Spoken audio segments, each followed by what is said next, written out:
Well, hello everybody. Welcome back to Aquarius Rising Africa. Hope you're all having a wonderful day. Getting ready for the silly season. We sure are. But before any silly season happens, we have with us today Guy Anderson, who really is an expert on topics like Tartaria, the Cabbage Patch Kids, cloning. I've watched some of your stuff on cloning, Guy. It's very, very interesting.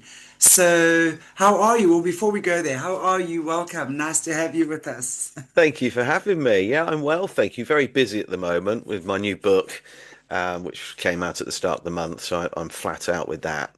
But yeah, very well, thank you. How are you? Also great, thank you. Wonderful that the warm weather's creeping in. But your new book, tell us about that.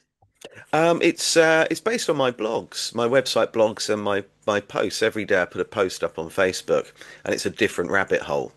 And I put them all together in alphabetical order and expanded upon them, and there it is. So Ah, I love that's it. that's my latest one. Conspiracy theories from Agatha to zombies. I love that. We're going to have all your links and details in the description area so the viewers can follow you, do whatever. We'll have your links for your books in there as well so they can check that out. That's amazing. Well done. I think that's a great idea. Thank you. Thank you. Thank People you. just kept asking me if I was going to well, when I put these posts up, people were asking whether or not they were part of a book. And I thought, well, I could do an alphabetical order, if you like, summary of every single conspiracy that's captured my imagination over the last sort of 20, 30 years and get it printed and it's flying off the shelf. So yeah, it's a bit Well, of fun. tell us about, well, why don't we start with what your favorite conspiracy is? And why don't we kick off our series with that? Because I definitely would like to have you for more than one show, for sure. There's so much we can talk about. But why don't we start with what your favorite conspiracy is that you've worked on or that you've encountered, It has to be Tartaria. right? Because if you are capable of wiping out an entire civilization from our history books, then that has to be not only the biggest conspiracy of them all, but the biggest effort. The people that were involved, it's incredible, absolutely incredible. It's called the Powell Doctrine, the Powell Doctrine, and that was the agreement put in place for the Jesuits and the Freemasons and other organizations and societies to actually go out there into the big wide world and remove everything, absolutely everything, atlases, books, maps, um, uh, redating, uh, artwork, buildings, manuscripts, everything was completely doctored to falsify not only our history but also the timeline too. Um, Right. so it's by far to be able to do that, I think is perhaps the most magnificent conspiracy theory. I watched maybe 2 to 3 years ago now. I think it's called The Lost History of the Flat Earth, where I was first introduced to Tartaria. And what a fascinating, I want to say topic, but it goes way beyond a topic. Because, I mean, Tartaria is just a whole different world, Mm. civilization, right? I mean, the buildings we're seeing, all of that, and not just the buildings, but also just the earth, the way the earth is, with these what we're also seeing giant trees, we're seeing them as mountains or hills or something. Meanwhile, it's actually the trunk of a giant tree when we're looking at that. So absolutely fascinating. But not just that, but the turn of the century with the incubator babies, all of that, everything is so linked to the Tartaria time. So I would love to hear more from you on your take on all of that, because obviously you do know a heck of a lot about that. So I'd love for you to indulge us. Well, you can't wipe out a civilization without having to repopulate it afterwards because there's no infrastructure, there's nothing. So there were a series of wars that took place. Perhaps the Napoleonic Wars would be the largest. And the idea there was to remove the majority of the adult population, leaving them with children. And obviously, there were a lot of women left. So what they did was they introduced something called the Lunacy Act. And one of the reasons you could be committed to an asylum was if your husband was killed in battle. So your husband dies in battle, you're left at home with the children, you're then put into an asylum, the children become property of the state. They're given new history, new names, they're distributed across the world, and they know nothing of what happened before and what went before. But that wasn't enough. There weren't enough children to be able to repopulate significantly. And to give you an idea, between 1776 and 1876, 3.5 billion people died. The population that was left was 1.35 billion. So you can see the numbers are incredible. And this is where the remains we find in catacombs come from. So the bodies of those that fell during the wars were actually used as fertilizer. And so in the Napoleonic Wars, for example, the bodies were shipped back to Britain.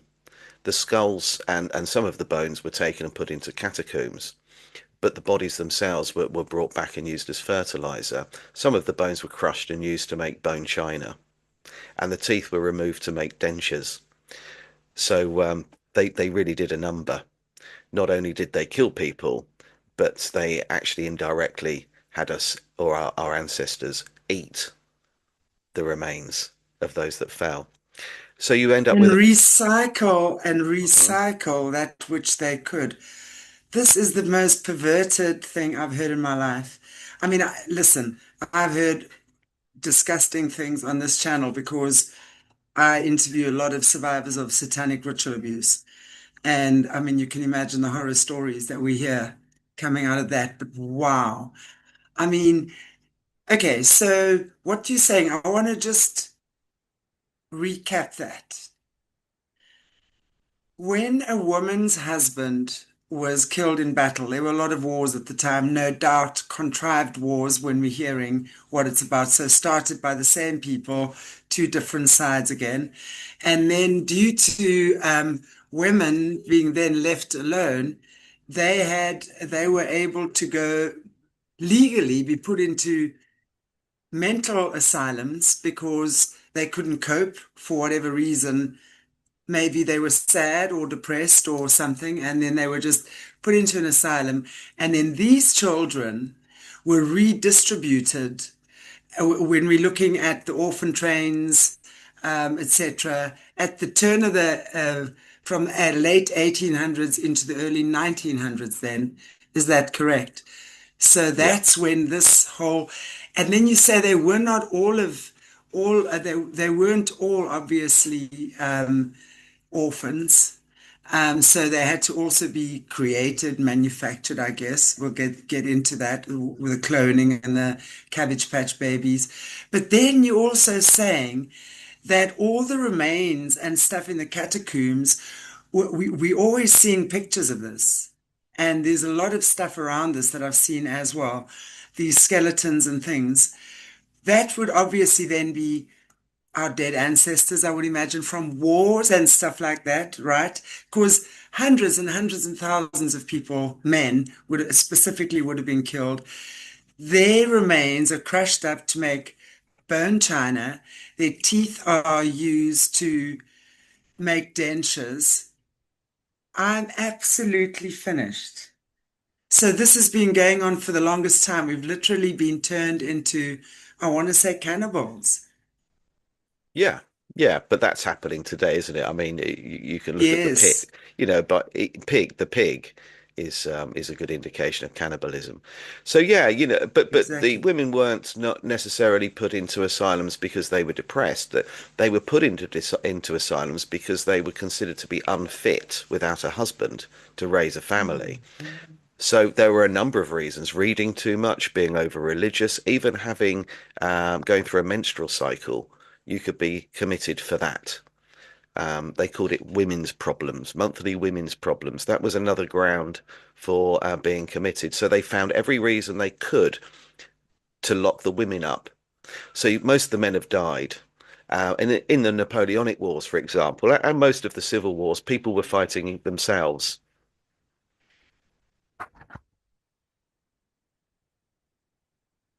Sorry, I just got a little bit of background noise going on. No Um, worries, no worries. so yeah, so they actually got people to fight each other, and in the Napoleonic Wars, people actually wrote back, and those that survived said that when the dust settled, they saw that they were fighting people wearing exactly the same uniform. Um, so with as with all wars, they were depopulating and getting rid of architecture that they couldn't explain or justify, and that carried on into the Second World War, and obviously it's been going on in the Middle East and in Ukraine now. So they're still out there actively removing certain architecture. Perhaps the best example would be Hiroshima and Nagasaki, which both places had Tartarian architecture and were still operating using the ether to generate energy. So they flattened those two islands because they were out of place. Two remote islands shouldn't have that tech. Please carry on speaking, Guy. I'm just gonna put myself on pause here. I've just got someone at the gate. I'll literally be, or do you want me, I think what I'm gonna do is put our recording on pause if you don't mind. Sure. Yeah, no problem at all. Sorry about that. That's okay. Sorry, Guy. Yes, that's okay. So it was very cleverly done. That war is never normally about what we're told it's for. They're never fighting for peace, and we know that the people that finance both sides of the war have an agenda, and they are the same people. It's normally the Rothschilds in one way or another. So they got the adult population to kill each other, the men more so. But the people that survived, when they returned, if they didn't comply, then they were sent to prison and to asylums too.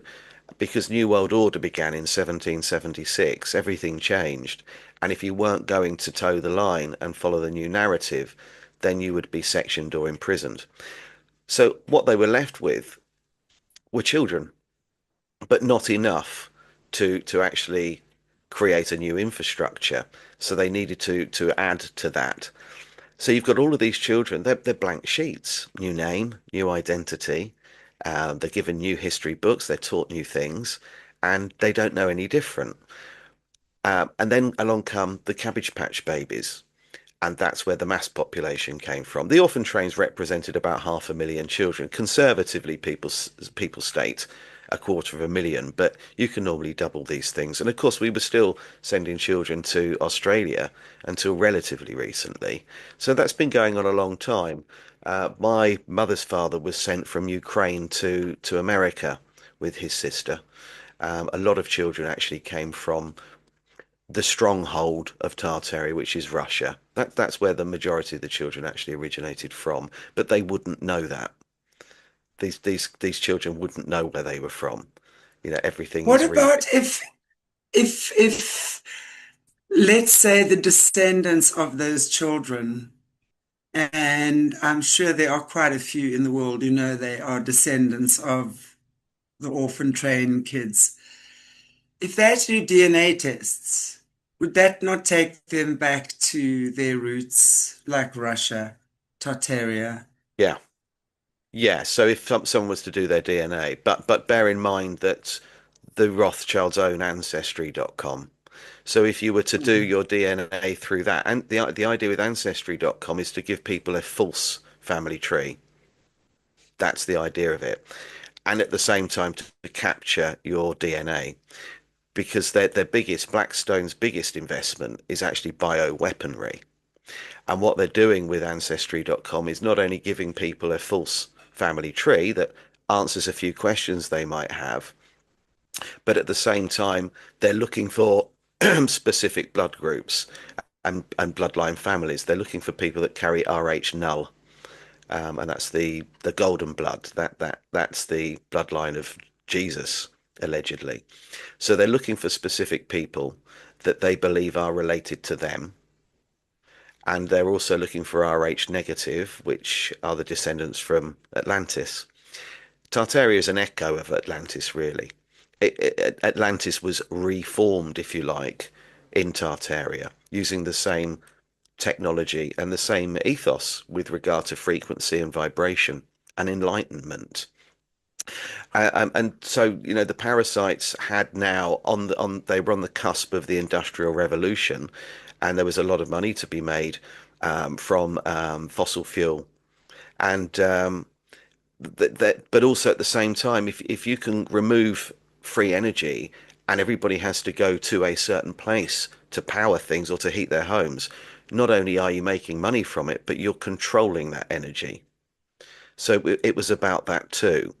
As we see today, we use fiat currency. Money isn't real anymore. These companies, these people don't need money.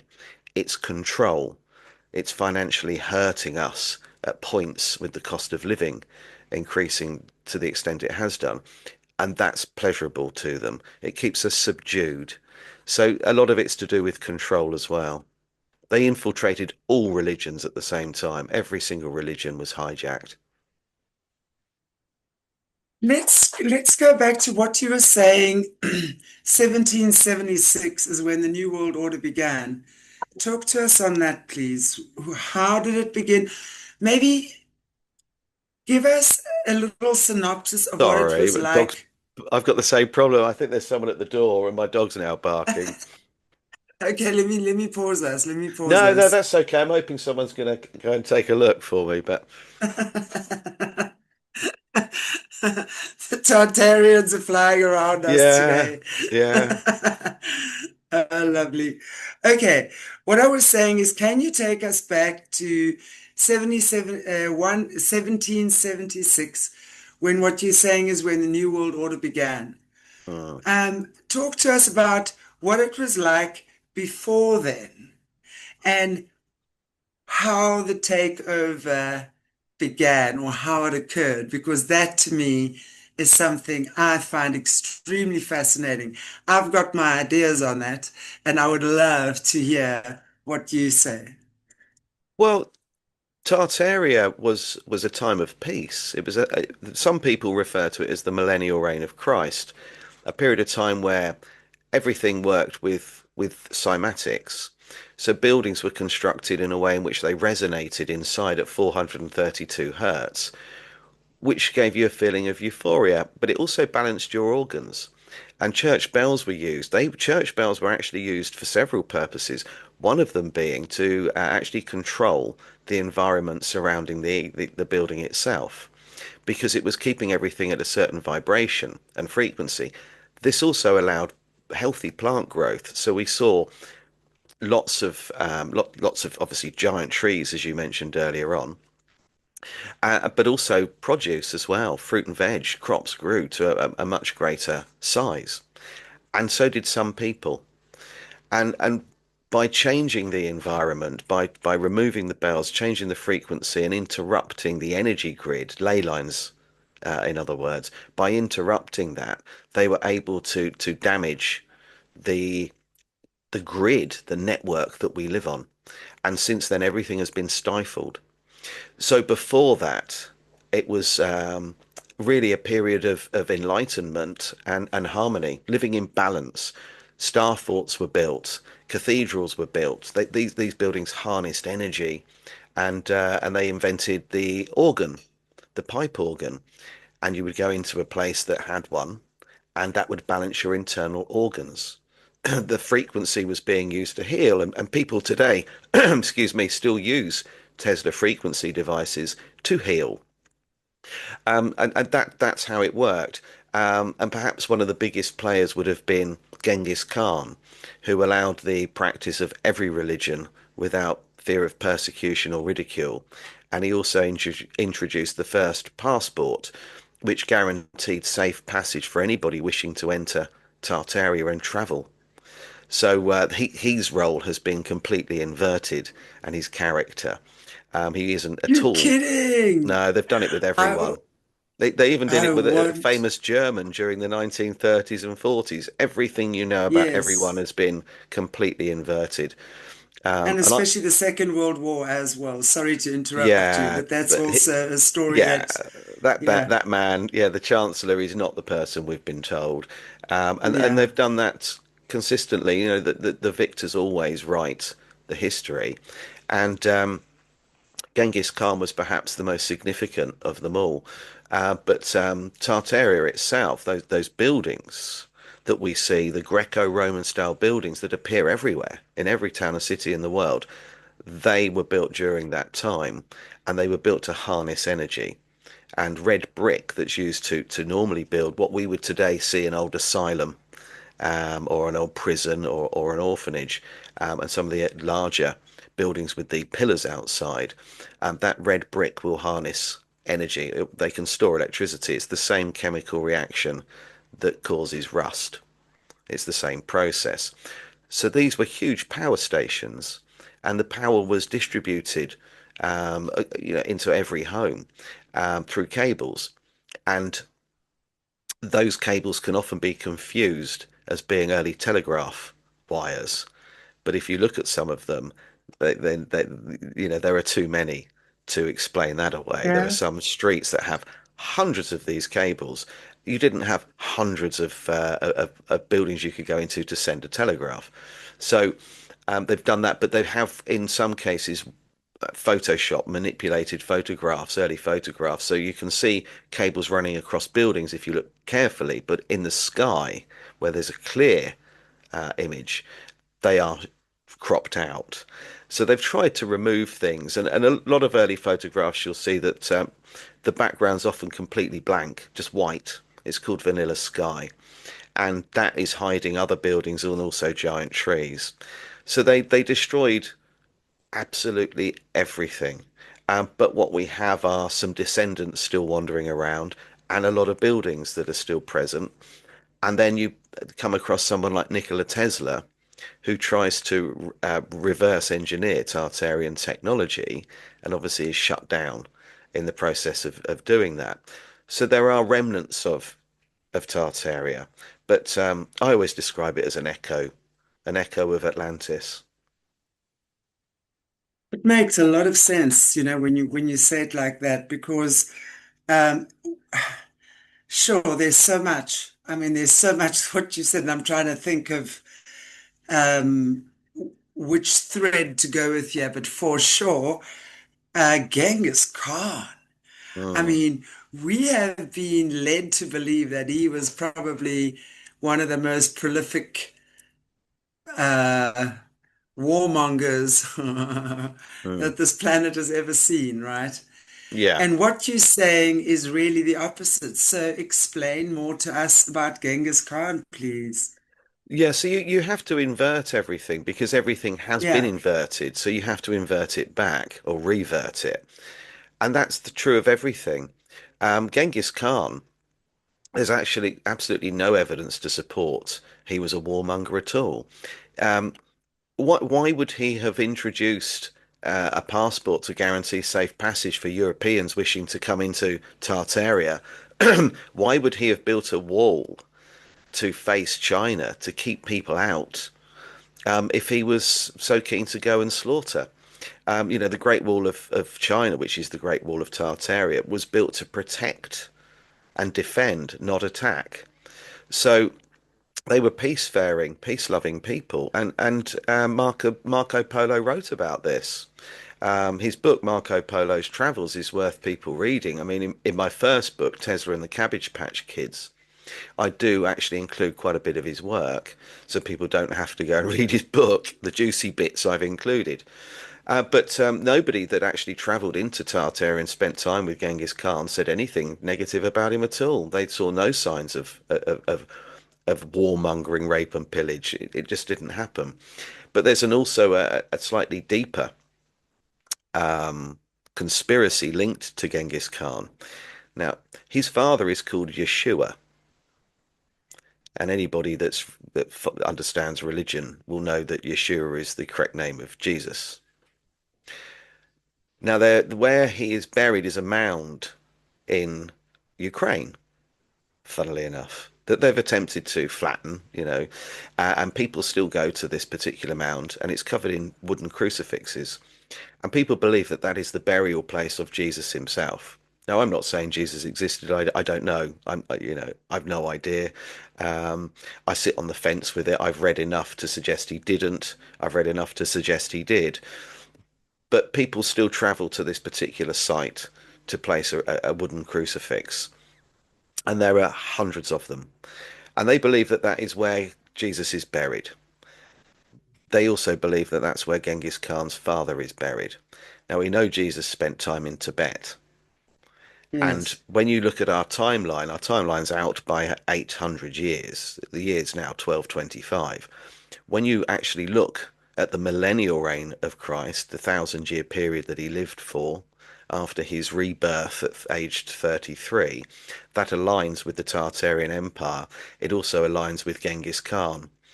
So there are people out there that believe that Genghis Khan was a son of Jesus. Now, obviously, Wow.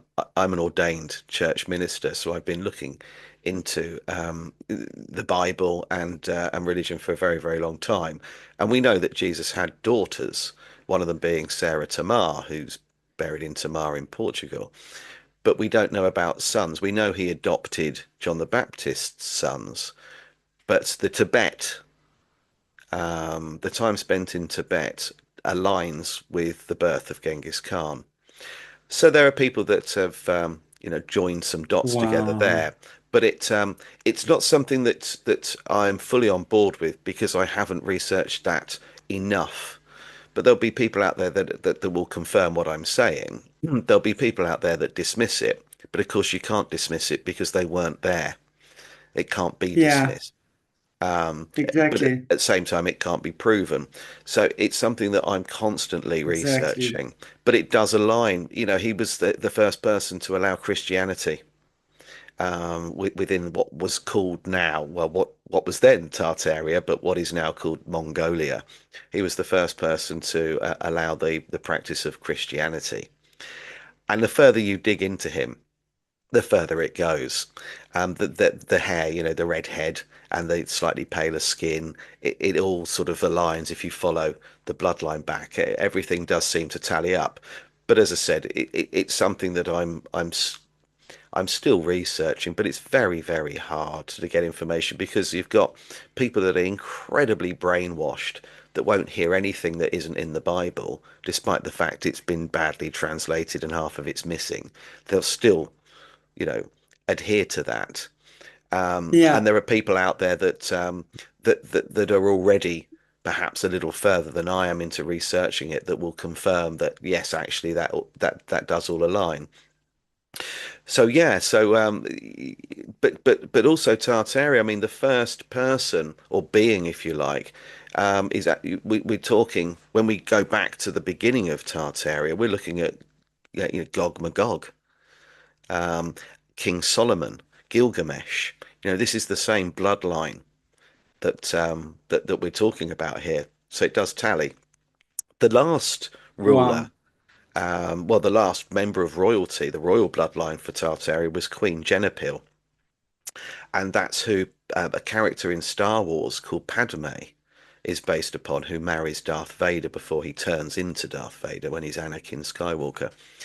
And she was executed by the Russians in the 1940s, and that was the last member of that royal lineage. And you can go onto Google and you can actually find photos of her being shot in the back while she was pregnant. They're out there, and people will instantly see when they see her face, they'll see that this is where. And Star Wars is based upon Tartaria. A lot of the buildings, a lot of the characters, and you'll clearly see that this is, the Queen from Star Wars too. So it's out there in plain sight, which is what they do. We know they do that. Um, so Why did they, I mean, other than for obvious reasons that she was the last of the bloodline, what was the reason for her being executed? Was that the um, only reason? Well, she wouldn't comply. Hmm. She would not comply. They'd already killed her husband. She would not comply. And she had to be executed because, the Second World War was still very much focused on Tartaria. And that's why they did what they did to Dresden, because that was still operating as a Tartarian city. So they carpet bombed it, to the point where people were Carpet bombed it? carpet bombed. Yeah, so it What was is bombed. that? It was bombed to the extent so heavily that that people literally melted into liquid due to the heat.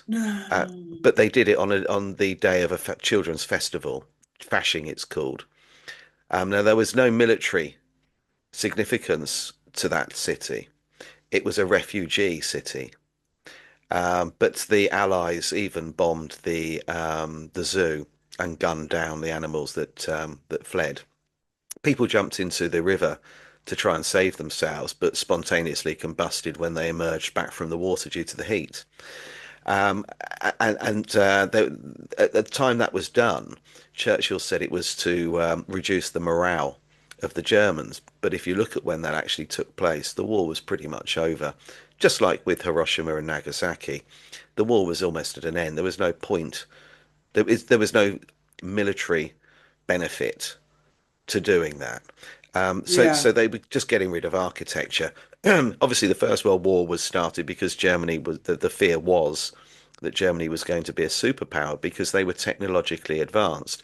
That was because they were still operating as Tartarian, where everybody else had been, Wow. you know, their tech had been removed. In Russia, the Jesuits had bought technology, stolen it, got rid of people that wouldn't share it, and they had gone across the world, infiltrated everywhere. But Germany was the last place to actually surrender, if you like. They refused to stop using the ether energy, and their technology was way more advanced. So Cecil Rhodes created a group called the Society of the Elect. It was backed by the Rothschilds, and their task was to stop Germany, to reduce it to rubble, and to kill every single citizen.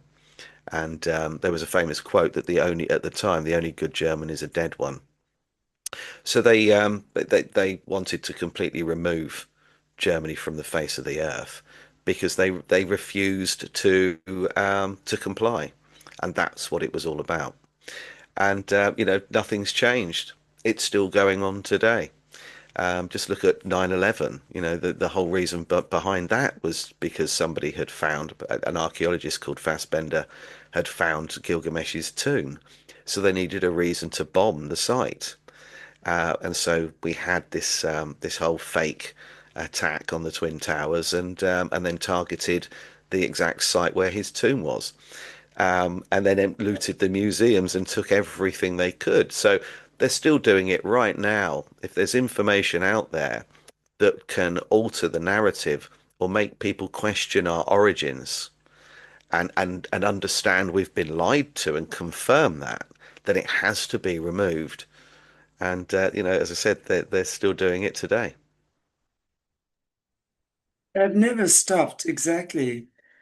I mean, I find it very interesting. And just to reverse a little bit, because not too long ago, I was watching, and in fact, we did a commentary on the series, The Greatest Untold Story of Adolf Hitler, I think it's called. It was maybe 12 or 13, 15 or 20-minute segments of, the Second World War. Super interesting because in that you see how the Allies and well the UK and the US actually collude, and of course with Russia actually against Germany. But you see at the Second World War how Hitler has already rebuilt Germany. And for me, that was always a very interesting thing because I've read a lot or researched a lot about the Germans using what they call the Vril energy. Are you Yeah. familiar with the term? Okay, so I was researching that, wondering about that, because of course the swastika looks like the Hindu symbol of peace and goodwill, except it's turned to an angle. So obviously, there's a lot of rumor that's gone around. They went to the Himalayan masters. They accessed the energy there. They were even measuring the Tibetan kids' skulls as the perfect Aryan race, etc., etc. So it always made me wonder that part of it, were they actually making use of the Vril energy, but which of course is the Vritya energy in the Himalayan or the Hindu terms, which is the complete opposite of what the Nazis were using it for, right? So they took that life force and inverted it and obviously did horrific things with it. But now I'm wondering, was it Tartaria? What I mean, how does the Vril? I'm fascinated by this. This is amazing. I'm loving having this conversation because that for me is a mystery. How the Germans access that, because you could see those allies were super jealous. They were so pissed off that Germany was able to build these things, etc., etc., after the Second World War. They just wanted that technology, information, and they got it. But then, of course, right after that, Operation Paperclip occurs after the Second World War with all the Nazis, and then all these disgusting MK Ultra programs start. It's kind of like all in. Okay, let's go back to what energy were the Germans then using, and where does the Vril energy come into this? Right. Well, first of all, everything you know about him is a lie. Yes, I get that. Yeah, the war criminals from the Second World War. I mean, the biggest one would have to be Winston Churchill.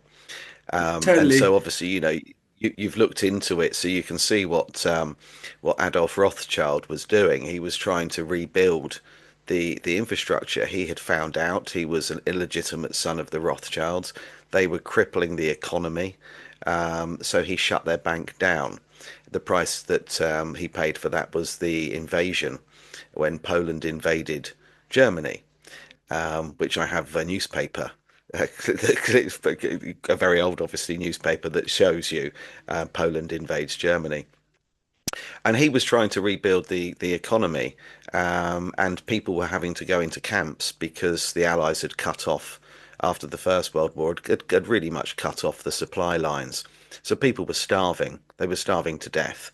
And so they built camps where these people could go into, and they were looked after. And it's quite ironic because if I follow my family history and the stories I've been told, my mother's Jewish, and we had relatives that allegedly were in those camps. And what happened was very different to what we were told. Auschwitz would be a good Yes, example of that. Ice yes, rink, theatre, cinema, library. These people were being starved to death by the Allies following the yes, treaty. Um, so, yes, so what they were doing, so what Hitler was looking for was the people that carried the information that went back from through Atlantis into Tartaria, Hyperborea, and to that current time. The Aryans, Aryan means lordly. These were lordly people. These were divine priests. So it wasn't anything yes, about trying to repopulate with certain people. He was trying to find the Aryan people to help him harness the energy and work with this sort of technology that has been removed from our history books. And this is where the vril comes into it and fuel society. Um, and this is when they were taken to the last, if you like, the last remaining civilization of, or sorry, the last two remaining civilizations. Obviously, they go to Shambhala and they're going to Antarctica to find, a direct access point into the inner Earth where people had fled from the floods before. So that's what they were trying to do. They were trying to find the people that had survived and stayed on the surface, and these were the Aryans, which they're actually Syrian, and it's Syrian for lordly. So these were divine priests that had the knowledge. That's what they were looking for. Himmler was, it was his life's mission to find that information. Wow. They got the information, and then they created the bell, which was this flying saucer. And you can imagine the rest of the world is concerned that this is a superpower, and these people are going to take over the world. What they were trying to do was restore it. They were trying to get things back to how they were supposed to be. And, a few greedy people out there didn't want that. So they set to us killing each other to prevent that from happening.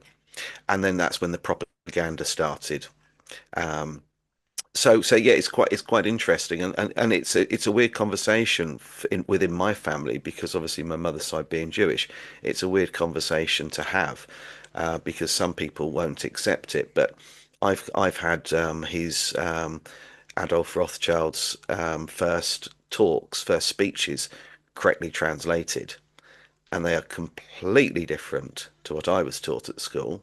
This is he's talking about freeing the world from the financial constraints Mm, of people mm, from certain bloodline families like the Rothschilds, freeing people that are trapped within the British Empire that have been treated as slaves. It's completely different, and that has been inverted. And then of course you've got Operation Paperclip, where they rounded up the scientists like Warner von Braun, and this was all done by the Americans. The Americans hmm. organised Operation Paperclip, and it was they Totally. they were given an option. They were either going to be executed or they would go and work for them. And Warner von Braun, as he said before he died, that there will, he said that there will be a terrorist attack, there'll be a pandemic, there'll be a fake alien invasion. He actually said exactly what their plans were, and he gave all the information to his secretary, who then put it out there in the public domain. So, on his deathbed, he tried to warn everyone of what they were doing. And so, yeah, so that these Nazi scientists that did all of these horrible things, it's very questionable that took place, because everything else has been falsified and inverted. But yeah, a gun to the head, and one to the family as well, and told that they would be executed unless they went to America and shared their research. And America wanted them because they didn't want Russia to have them. Better that they had these Exactly. scientists, and better they had this information than these people were just killed. They wanted the technology that Germany had. Totally. Mm. Totally.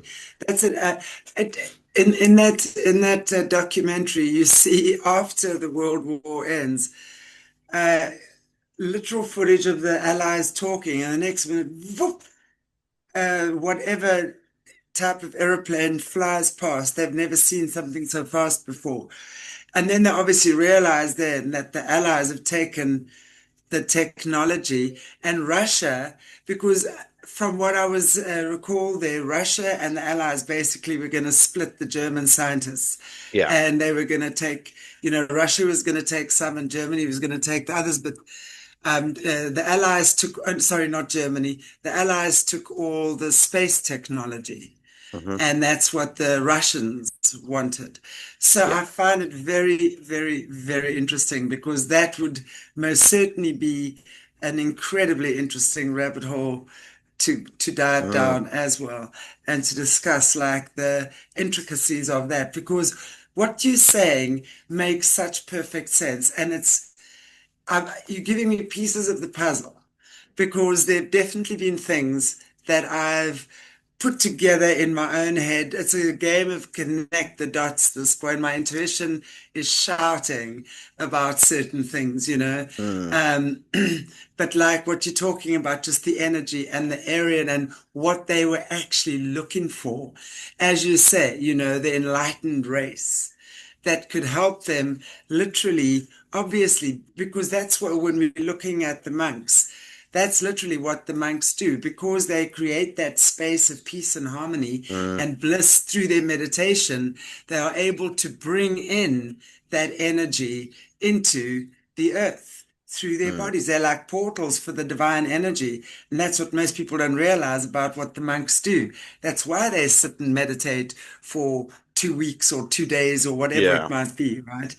Literally to bring in that energy. So they were looking for certain, I guess, gifted kids or people are kids. I mean, when we look at the torture that they've been doing to kids, on these in these projects, kids obviously would be something they would have been looking for in terms of gifts, spiritual gifts. What do you think? Yeah, that goes on today, doesn't it? But I think that Yeah, they're more that they're easier to manipulate, more malleable. Um, yeah, and Yeah, but I mean, there are also links, of course, to there being rituals taking place that involve children. I mean, you know, that mm, was Putin's argument with, with Ukraine. We're losing 500,000 children across the border. Where are they going? And the moment he starts probing, NATO gets involved, and then and then we end up where we are now. So children have been used for lots of different reasons, but of course there are links to adrenochrome of and course. yes, and obviously the blood transfusion of a young child that has released their adrenaline, and Hmm. people, parasites using it for healing, for well-being, and also because they believe, To stay young and yeah, they wrinkle don't. free. Yeah, they don't want to face their maker. They're scared of dying Mm, because they know that they mm, have lied, and although they put information out there in plain sight, but they hide it within works of fiction and movies that are science fiction, because they've totally. tricked and deceived. They do fear dying, so I think they'll do whatever it takes to prolong their life and avoid that, meeting their maker, so to speak. So yeah, Yeah. children will always be part of that. I mean, when in 2012, when it all happened, originally happened with Ukraine, and people were finding in these bioweapon facilities just skips full of children's bodies, and they'd all been experimented on, and obviously, you know, died as a direct result of that. But Putin appears to have been, I don't know if he's now been replaced. A lot of people say he has, but he was actually trying to rewrite history and correct everything, and that's why, within their churches, and Putin has been showing these images too, that they portray Jesus as being dark. Well, of course he would be. You can't walk around the Middle East with pale skin. It's I pretty always say that. obvious. I It's mean, look, I absolutely mean, ridiculous. I, I've got a pale skin, and let me tell you something. I spent time in the Middle East, and rest assured, you there's a reason why people in the Middle East have got dark skin Mm, complexion, because I'll tell you something, this lily white skin of mine does not fare well in that harsh, harsh sun. That's for sure. yeah. I've said that all along. Of course, I mean, the greatest deception, one of the greatest deceptions is that Jesus was a blonde-haired, blue-eyed, gorgeous man. That was, who was the artist? It was the lover of one of the famous artists. Is it Michelangelo? One of the Well, artists. yeah. He's well known for drawing. Is it Michelangelo? I can't remember who it is, but Michelangelo, yeah, that's actually a family. It wasn't the one person, so even that's a lie. Right. But yeah, Wow. yeah, they've changed it all. I mean, if you followed that particular bloodline, then he would have been dark skinned and red haired. Um, but Caucasians, as I appear, we're relative newcomers. We've only been around a few hundred years. Before that, there were no Caucasians. Yeah. They repopulated using this kind of skin tone to whitewash. They completely whitewashed history, and well, they discredited anybody that wasn't Caucasian, and in some cases, even in the World's fairs and expositions, they would put indigenous people on display and describe them as Make them savage and seem, primitive when they yeah, weren't. They were far more advanced than we are. So totally. so I think that Totally. they have whitewashed history and It's brainwashed. so true. It's so true what you're saying, because if you just look, one thing I wanted to ask you as well is like going back to, wow, like the 1400s somewhere, we're seeing also in these beautiful Tartarian type star forts, buildings. Mm, There are African and Caucasian beings cohabiting, right? And there's actually African kings. And white Caucasian people are bowing down to the African kings. These are like the photographs taken from back, I think it was the Congo, what is now the Congo, DRC. Um, and the most incredible universities, the most incredible books, the most incredible mm, waterways that were built. And it's true. I do believe that the original population of Earth was dark skinned, had to have been. And then, of mm, course, as we migrated to different parts of the Earth, so we also adjusted to the or the climate, I guess, yeah. Like, I mean, in Africa as well, with a lot of sun, obviously more dark-skinned people here, right? But then as we migrated here, as the Caucasians migrated here, what, 400 years ago now, we've also adapted because, when we look at the South African, the white South African, we're a combination of our strongest ancestors who survived because our ancestors came here from Europe and all places. Many of them never survived because they couldn't handle the heat and the desert and all of that as well. So we are a combination of, yes, the Europeans, but it's the strongest that have survived. But there's been a lot of integrating with the African tribes as well, you know. So although we're not seen as mixed race or whatever, but it's kind of like a culture on its own. Do you know what I'm saying? It's a yeah, population. Yeah, we kind yeah. of a breed, a species on our own, which is very interesting because that just sort of, again, takes me to what we were saying about as we migrated to different parts of the world, we learned different skills. We learned, to survive in different areas, but ultimately, the essence of energy would always be the same. So the wise people then would have then built these beautiful energy harnessing buildings and star forts and riverways, etc., because they knew exactly how to work with nature, right? Hmm. And harness it in that way. And until what you're saying, 1776 then. Um, Yeah. what happened then? Was that when the Rothschilds? What was actually taking place in 1776 that the New World Order started taking over? Well, it's the 4th of July, 1776 Right. is obviously the yeah, yeah, the Declaration of Independence. And if Yes. anybody wants to have a look at the reverse of the American dollar bill, it says on there 1776 New World Order. And the Statue of Liberty, which shows you Lucifer breaking free of his chains, Yes. which obviously Lucifer and Jesus are the same person, that actually has the M out of alignment. Because our timeline is wrong, because we're in 1225 now, they've had to add ones or M's to buildings and statues over the last sort of 200 or 300 years. So that shows the start of New World Order, which we're in now, and that should peak. I mean, we should expect something significant to happen on the 4th of July next year because that will mark 250 years since it began. So it was New World Order, and the New World Order was designed to really bring in the Industrial Revolution and control. So they'd already got through to all of the religions, altered the Bible, infiltrated everything, and had actually, in some cases, got people actually doing satanic things and worshipping the wrong gods for fun. And so they were brainwashed. And then we had the education system come along where people are taught how to work for one of their friends or taught how to prepare themselves to go and join the armed forces. But really, the Industrial Revolution was the significant factor behind New World Order, the implementation of the fossil fueled power. And if you And look at isn't that, images, sorry.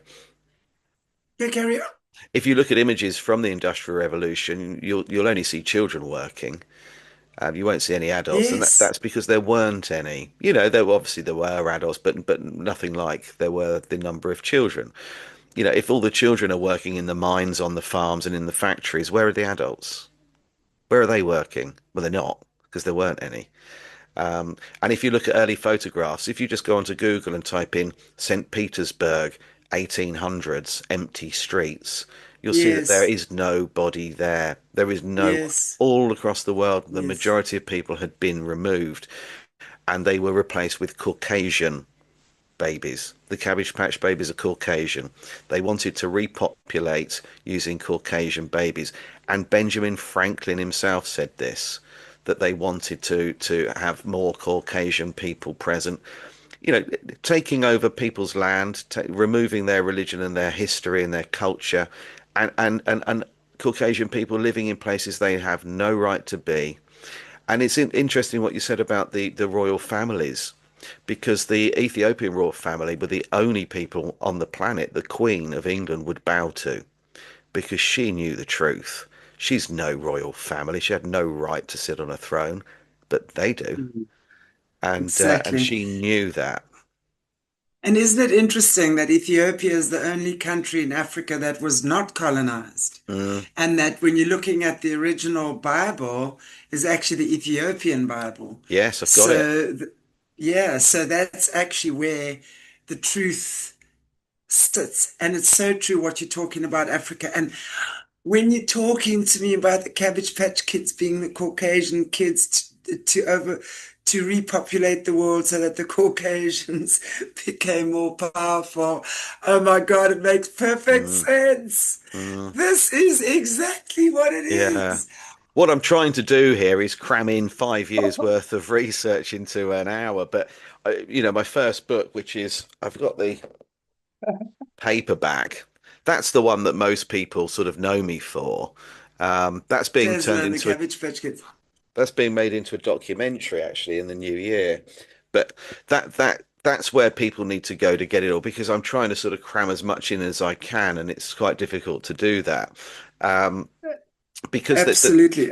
the process was incredibly complicated, and it took, you know, a very long time to pull it off. So they introduced these babies into world's fairs. They went through baby farms, like a sort of hub distribution center. But the world's fairs were where you could actually see these babies on display and buy them. In France, you could win a baby in a raffle. They were advertising them for sale on postcards, and they were encouraging people across the world to buy as many as possible, to go and work on their farms or down their coal mines. And that was all reinforced when the doll came out in the 80s, called the Cabbage Patch Doll. The story with that one, you know, the backstory they came up with as a marketing strategy is all about children being grown, and if they weren't found parents that would adopt them, they would have to go and work down the mine, and that's why children are called miners. Our language has been played with. Children were sent down the mines. They are miners, and everything has been twisted. And as I keep saying, it's very clever. I mean, it is incredibly clever how they did this. But this was the Rothschilds' find. The Vatican was on its knees. The Rothschilds bailed them out on the condition that the Jesuits would go out there and remove everything. Information changed hands. People were killed and silenced. And they still have that information today. So, you know, the Rothschilds and their friends still have all of the technology that goes back to Atlantis, and they slowly release bits of it once they've perfected it. And you know, here we are today with the wrong technology, the wrong frequencies. We're all damaging ourselves with EMFs. You know, they've poisoned our water supply, our food chain, and it's all to do with keeping us subdued and attacking our pineal gland, so we can't have that connection, that connection. And I think some of us, the ones that are awake, that connection's stronger. Oh, And totally. Yeah. mm, It's very possible to have that connection once you've overcome, once your spirit is stronger. Because at the end of the day, when we reconnect spiritually, there's nothing more powerful than the heart chakra, Mm, and mm. that will dissolve anything. So we really just have to get back to love because that's going to elevate our consciousness. But it's a Yes. journey to get there. It's a journey because so many people, and when we're looking at how they've used religion Mm. to absolutely subdue, divide, conquer everybody. I mean, I would have thought that after the jab in 2020, sufficient people would have understood just by looking at how many people are being unalived. And suddenly, I mean, the last research I did that was a while ago, about a year ago, 20 million worldwide and being died suddenly. And people, a lot of people have started asking questions, but a lot haven't. That's the Mm. scary part. They're still seeing, oh, my health is like not serious. But it's like, if you think they're doing that to us as a population, if there's enough evidence that this thing is, well, they will say, well, it's an experimental thing. But there's enough evidence out there for everyone in the world to see how damaging and what literally the intention of this was. That's just the final big, massive push that they did, right? Yeah. And people are either tumbling over the edge now or they're actually waking up and learning. They Mm. say, okay, well, maybe I can fly. I don't have to fall, I can fly. And I think that might be the good thing because a lot of people are realizing they can fly. They don't need to be in this constricted environment where Mm. I know, like, I think the good that that's done afterwards has been a lot of people are no longer controlled. I don't know what it's like with you guys, but here, a lot of people have decentralized, not working in the corporate environment anymore, or working from home. So spending more time with families, etc., etc. A lot of people decentralizing. I live in a holiday area. In the last 5 years, I cannot tell you how this place has grown. Annoying for me, but happy for them. I guess I've got to learn to share.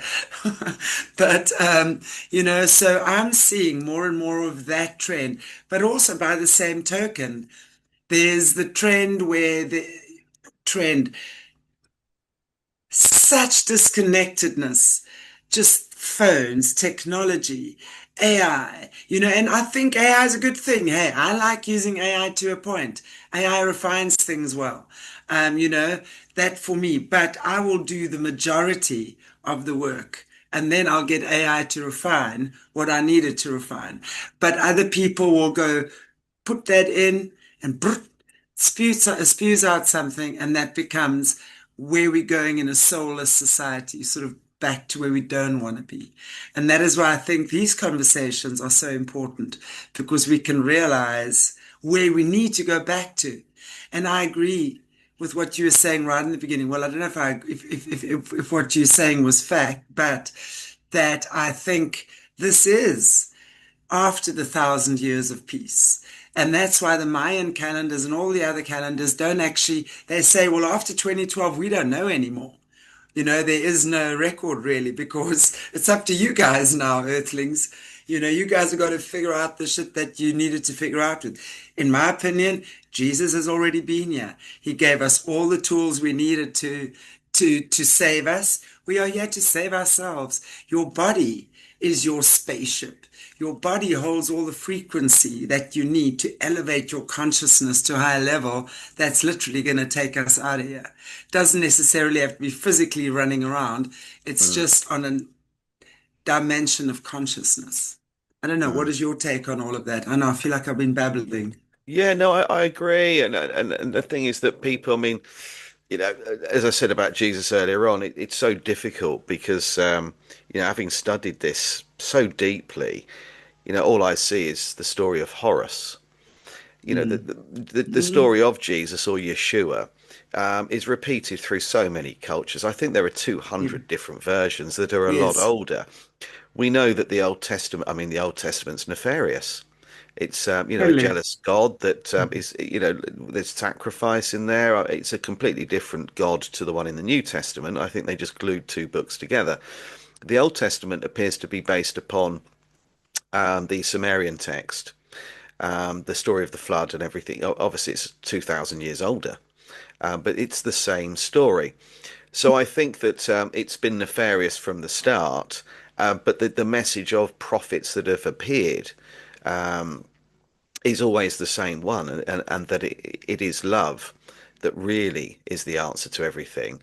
And I Mm, think people will fight for a number of reasons, but love would be the most powerful. mm. But also, we've got a problem where a lot of people have Stockholm syndrome. That they despise their captors, the people that keep us as debt slaves. They despise, but they're the same people they go running to for help. And people often Exactly. comment on my posts and they'll say, "Well, this is all really frightening, and it's another thing I wasn't aware of, and I'm really scared. What do we do about it? You know, who's going to help us?" And I always say the same thing. You have to help yourself. Stop looking for someone to come and save you. You have the answers within you, but you're waiting for someone to come and pick up the pieces and do the work for you. That isn't how it's going Exactly. to play out. You have to do this Exactly. yourself. You've got to wake up. You've got to understand your potential and what you're capable of, and then go out there and help other people that are waking up. Stop looking for someone to come and Absolutely. save you all the time. It's just not going to happen. Exactly. No, it's not.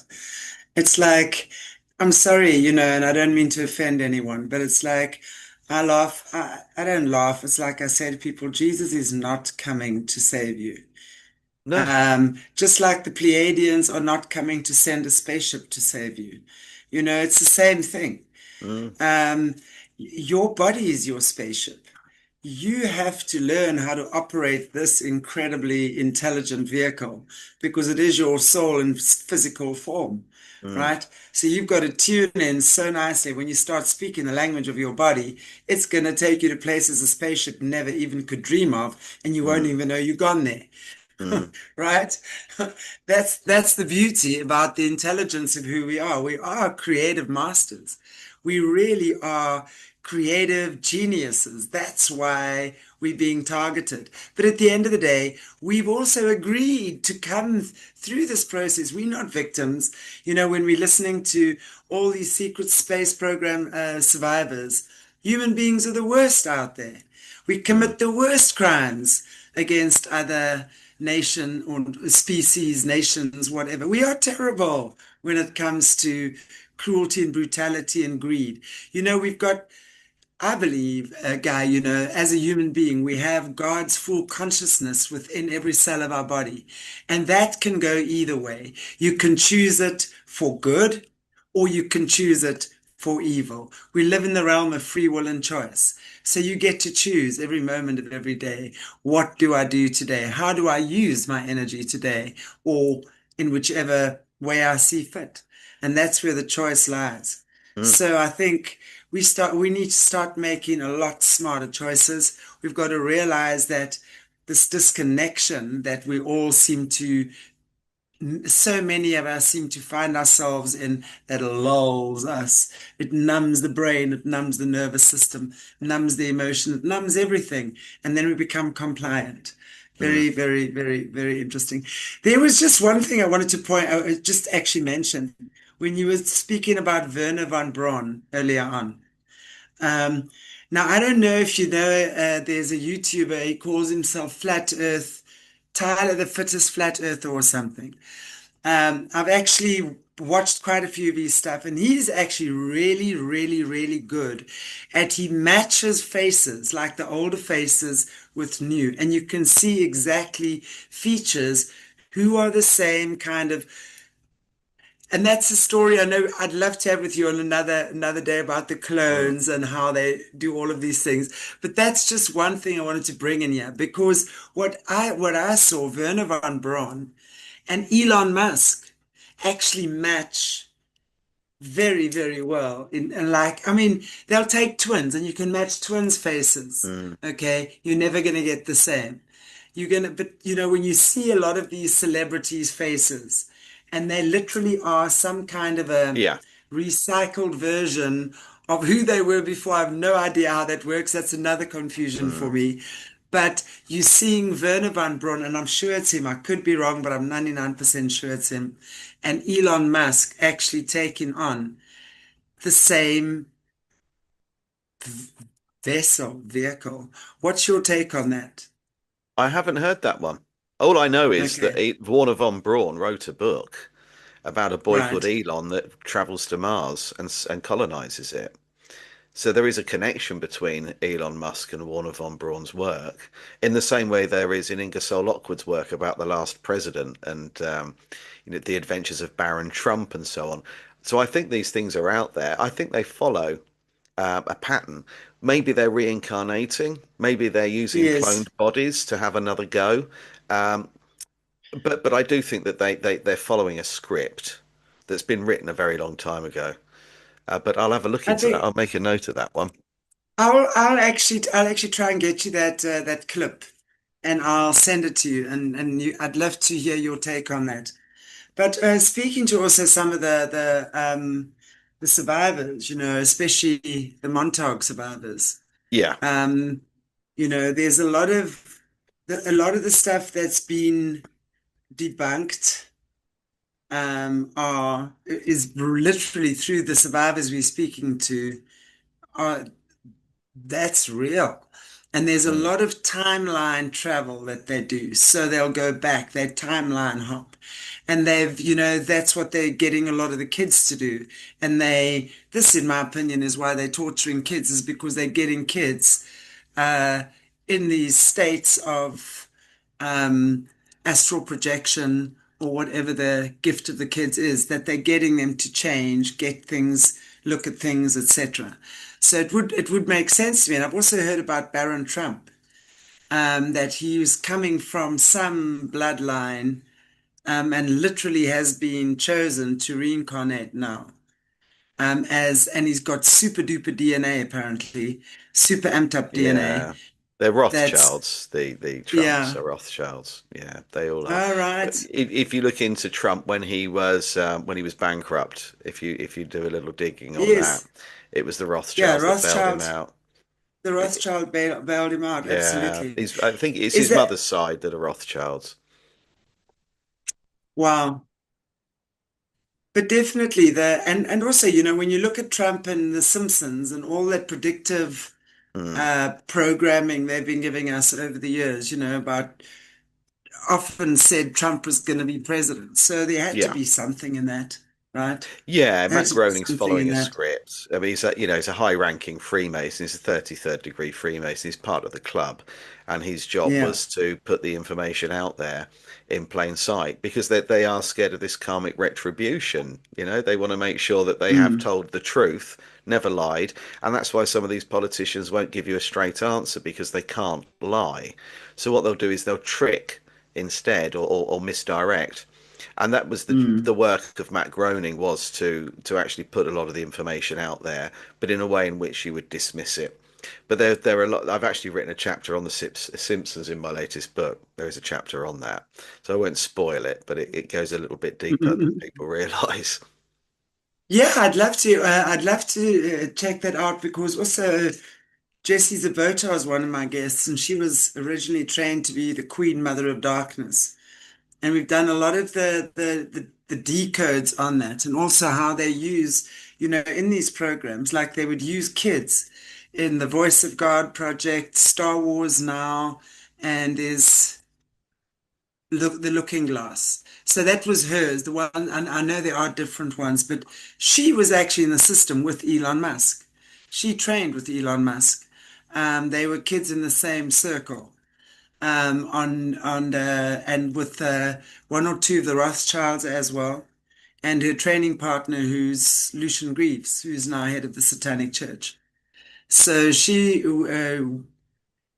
would tell us how these kids would get together in the different programs, and they all needed to see things coherently. So the one would need to see what was going on and the potential outcome. or the possible outcome and what was going to be the most likely outcome of an event. And then they literally gear things towards, they orchestrate things globally in a mass way to gear it to create that event. Now, Yes, when they, I absolutely. mean, these guys are they energy masters, we know this. And if anyone knows how energy works, you're going to know. Like, let's say they put it out there, Trump for president in 2022. Now, when 22 billion people are watching The Simpsons, right, within a week, and everyone thinks Trump is president in 2022, you create that. Yes, The you create the tide reality. takes you Mm, there. Yes, they manifest through us. that's That's right. how they Mm, manifest through us. They use us to manifest their reality mm, because they, or their desires, because they can't do it. So we've got to be so aware what we watch, what we get hooked into, what mm, we get all caught up in. That's for sure. It's mm. very, very interesting. Wow. Hmm. Guy, I think we could have, I mean, I could certainly have a conversation with you for the next 10 hours, but I think for today, I will say thank you. And I would love to invite you back for further shows where we can talk about, definitely we get more into the cloning, Mm. also the kids, the Cabbage Patch Kids, and just sort of maybe take a couple more directions, if you're good Yeah, with sure. that, and just see. Yeah, That'll yeah, be that'd be wonderful. fantastic. Yeah, yeah, thank you. Yeah. Thank you so much for sharing your knowledge with us. And in closing, is there anything you would like to maybe just say to our guests in closing? And again, if there's anywhere that our guests can see you, your channel, what shows are you on? I know I will put all your links and stuff, but you're welcome just to um, Yeah, yeah, repeat sure. them here. I think that I think that what the information I put out there is to help people go on and explore these conspiracies further. And it's important now, I think, more so than ever before, to not take anything as the truth. We know that we're lied to. We know that some information and some rabbit holes we're sent down are misdirection. So my hope is that my work gives people enough to go on and find out for themselves if there's something that resonates with them. I've given them enough information to start that journey. And so I guess question everything. I would also say that now is the time to turn the television off. If you haven't already turned the TV and Mm, the radio off, you need to do it now. We've got a pandemic on the horizon for next spring. Um, we've got to be careful because a lot of people are going to fall for it again, and things are going to get a lot harder before they get better. But I think ultimately what you said about love being the answer to everything is really all that matters in the end. And that's the one thing that these parasites can't do. They're very low vibrational, and love is mm. perhaps the most powerful weapon that we have. But if people want to find out more about the next pandemic or about my work or about The Simpsons or who the Antichrist is, anything like that, and obviously Tartarian cloning, jump on my website because they might find my blog interesting. They can get signed copies of my books. They're also on Amazon, but they can also reach out to me if they're if they've got any questions, they can reach out. So my website is the best place to find more information and get hold of a book if you want to. Did you give us the name of your website? It is What is the name? it's called the Tartarian Empire.co.uk. The Tartarian Empire.co.uk. Yeah. Yeah. Fantastic. We're gonna link that as well in the description and everything related to what you're saying. So thank you again. I Pleasure. appreciate you very much, and I look forward to having you back. Mhm. Thank you. Yeah, thank you. I've enjoyed chatting with you and I look forward to doing it Yeah, again. that indeed we shall do. Thank you, everybody, for joining us. What a great conversation. And I definitely look forward to many more of these in the future because this is really where the secrets lie. You know, I mean, you've given me some golden nuggets to take home here today. Just one or two little, more than one or two, just little pieces of the puzzle that just go ka-ching. Yeah, There it is. So thank you so much for that. And thank you for pleasure, the work you do to put this pleasure. out for all of us who are searching for these answers. Great to find you. Thank you, Thank Guy. you, Take good thank care. you, and you, and you. Thank you. Thank you. Take good care, everybody. Mwah. God bless you all, and I'll see you next time. Stay cool, stay calm, and just be as charming as ever. Bye.